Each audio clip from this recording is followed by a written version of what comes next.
Alright, so tonight I'm having a relapse of memories I have to think about.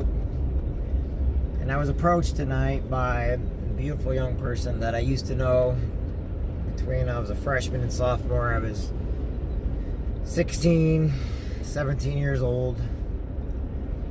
And nothing bad ever happened, but sometimes we don't know what we did as kids. As we get older, we forget about some of the things that happened. However, in my life, I learned to hold on to a lot of the good that's happened in my life and get rid of the negative. And a lot of my negative was not during, but when you end friendships or something bad happens. Me, I always had a scare of commitment because I lost a lot of great people in my life when I was a kid. I lost my mom and both my grandpas at the exact same time. And I know that's no excuse for ever treating anybody bad, but I kind of look at when I saw other friends getting abused, neglected, when people, and then I saw people go talk trash on them, and I saw people that got out of bad relationship, and it was just talking trash, and I always hated that in high school. I hated when my friends got bullied, and I hated when and my idea of a friend was just somebody that was nice. I didn't have a clique. I didn't have a group. I didn't hang out with anybody. Even when I wrestled and ran track and everything, I never hung out with anybody. I was too busy working or going to martial arts or going to work at one of the swimming pools or working at Radio Shack. And one of the things that I always held on to when I was in the military and when I had those long nights, and I got brought up tonight, was the positives in each one of the situations. I don't ever want to give back any of my memories now. Did people look at things different or take things different? I'm sure they did. But do we know? Well, with me, I just didn't want to deal with loss. So to me, it was very easy for me to be nice and to move on. And I hurt people, not by ever physically hurting them or mentally, but by finding an excuse and then disappearing. And that's when I was 16. I never hurt anybody physically. But stories get changed all the time. People take things a different way. They look at things a different way than what we are. There's three sides to every story. There's your side, their side, and then what really happened. And not every story is going to be sunshine and roses like somebody may picture it.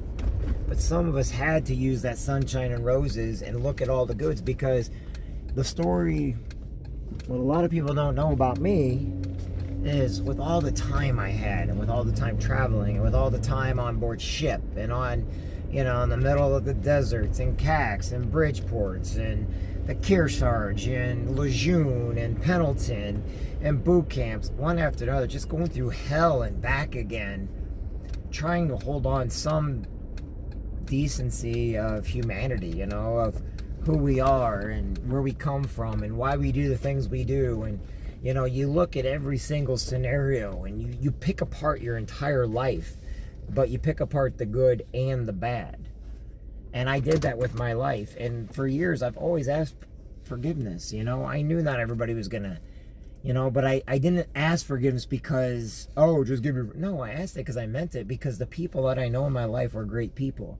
I never had to talk trash about them or look bad on them, I never once have a bad memory, because the people I knew are great. They were always fantastic people. And I think that they thought that I didn't think highly of them. I really think the biggest reason was because they think that I took who they were for granted. When the truth is, I took everything about them and I kept it with me. Every single person I've ever met, every single person that I've ever come across, every single person that's ever been a part of my life, I've held dear to me and my heart. Even the ones that I considered enemies, even the ones when I did get out of the Marine Corps and get to college and, go through some of my toughest days, when no one knew what PTSD was, or they never knew what anybody's ever been through. They could only see their life, just like I could only see mine. But what I did when I was in is I put myself in everybody's shoes that I've ever been around. And I asked myself, how would I treat myself? How would I be treated? And then when my daughter was born, you know, I I want her to enjoy every part of her life. I want her to be blessed. I want her to be there. You know, I've always believed in God. I've always believed in a higher power. I mean, it's kind of like when they used to teach me about church all the time, and I was terrified to go into church because I missed it one day. And by missing it one day, I thought, oh, I'm going to be discovered. And so I missed it for months and months and months. It took me about a year just to go back into church, not because I didn't, but because I was so terrified because of how my family raised me that when I finally went back in, it was like I was actually scared. I was literally scared to go back into church. Same way with talking to certain people that I cared so deeply about. I wanted to talk to them again. There are so many people I wanted to talk to again. There's so many people I wanted to explain. I did this because, not because of you, but because of me, because I was scared of loss. I was scared of failure. It's one of the reasons why I teach what I teach now. It's the reason why I do what I do. I was always been terrified of failure, but not failure as a person, but fail somebody. And that's exactly what I did to several people, is I failed them because I did not have enough courage to communicate with them. Nowadays, I believe 100% in communication. I believe in, you got to talk things out. You got to suck it up and even go to your worst enemies and try to talk to them, or don't talk to them, but forgive them, forgive yourself, and, maybe one day they'll forgive you. It's not that I've ever forgotten anybody. It's my biggest problem is I've remembered everybody. There's not a moment in my life I've never forgotten. I don't know why I remember everything. Every person, every detail. I've asked forgiveness so many times just because they're great people. I have nothing bad to say about anybody. Even the people that talk trash about me, I don't care. Even the ones that hate my guts, I don't care. I don't really care, because to me they're all good and they're really good people. Sometimes I see them and they're hurting, and I don't think it was me that hurt them. I think it was me that they confided in, and they wanted to be my friend, and I wasn't there because I told them, I told everybody up front, there's a lot of things in my life.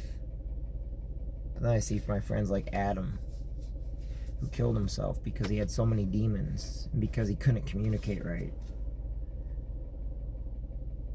I know not everybody's ever going to forgive me. I know not everybody's going to understand, and people are going to have different versions of different stories. But there's a lot of great people out there. I met them all over the world. And I want to continue meeting them, but the only difference is I'm different now today than who I was when I was 16, 17 years old. I joined the Army when I was 18. Same year, 18 years old, I joined the Marine Corps after I go into the Army, and during the summer after I turned 18, I graduated and went directly into the Marine Corps. And from the Marine Corps, I got to remember every little thing I've ever done in my life. That's the greatest thing that's ever happened to me, is I got to remember. Because you're not making as many memories as you think, but you're actually creating even more memories. And that is why those people became priceless to me. Even the ones that think I hate them or I didn't want nothing to do with them, they're priceless to me. They mean the world to me. And if anybody sees this, it means they needed to know something. They wanted to know how I felt about them. Well, here's how I feel about you. I think you're magnificent. I think you're wonderful. I think that every little thing that I ever did, I don't regret anything. That's one thing I don't do. I don't regret. I do ask forgiveness for the way I went about stuff.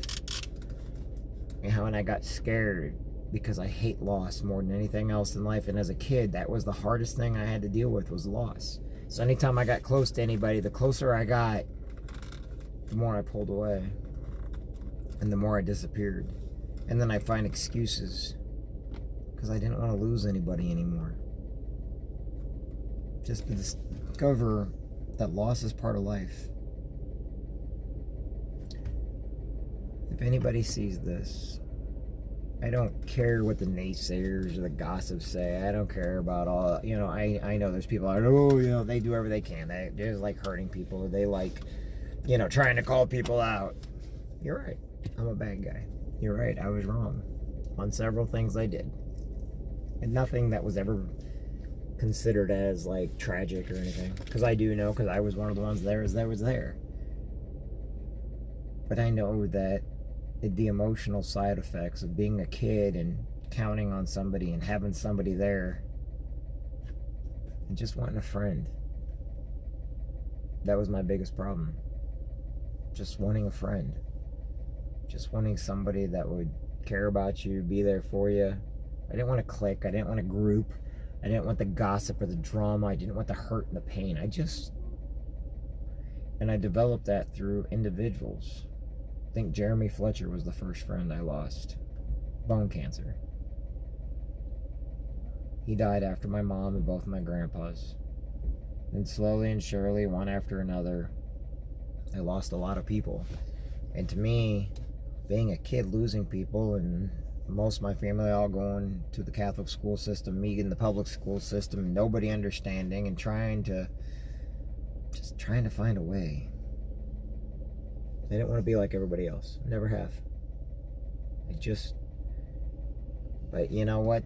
One thing everybody I met, they'll live forever with me. Because they're great. Everyone. That I make mistakes, yes. That I have the relationship problems and stuff like that. Oh, you better believe it. But I didn't take my problems to the outside world. I usually just thought, man, this person's great. And I just wanted to hold on to the greatness, and I didn't want any of the negativity or the drama or anything like that. So if you're watching this, I'm sorry. You can't forgive me, I understand. But I forgive you. And no matter what, you're always important. No matter who you are, no matter whatever happened, and you do live in my heart. And you think for a minute that I don't remember anything? You think for a minute I took anything and everything for granted? It was the only thing sometimes that got me by. It got me through every little thing I had to get through in order to be here today. In order for me to have my little girl to be a proud dad. I've never take away any of my memories, because every one of those people in my life have been great. Every one, including you. You've always been magnificent. You've always, if you got hurt by me, it's because I cared about you. And I was scared to be hurt. That's my biggest flaw in life. Nowadays, I do my best so people don't commit suicide. I help as many people as I can. But not because of anything I did in my past, but because of how great the people were in my past, that I want other people to have great memories. I volunteer because I don't, like I said, volunteers are here 1 minute, gone the next. And if I can help just for a minute with ever knowing if I made a difference, knowing that every person in my life made a difference in my life, that's what you need to know. You made a difference in my life for the positive. And if our stories don't line up, I apologize. But you've always been great. I just wish I was not such a coward when I was a kid. Sure, I could wrestle state, run track and field for state. Sure, I could. But I was always doing something, never to stick around long enough to get hurt. Always trying to do something more, do something different, do something better, trying to gain everybody's approval. Avoiding the negative, avoiding the bullies, becoming a bully every once in a while.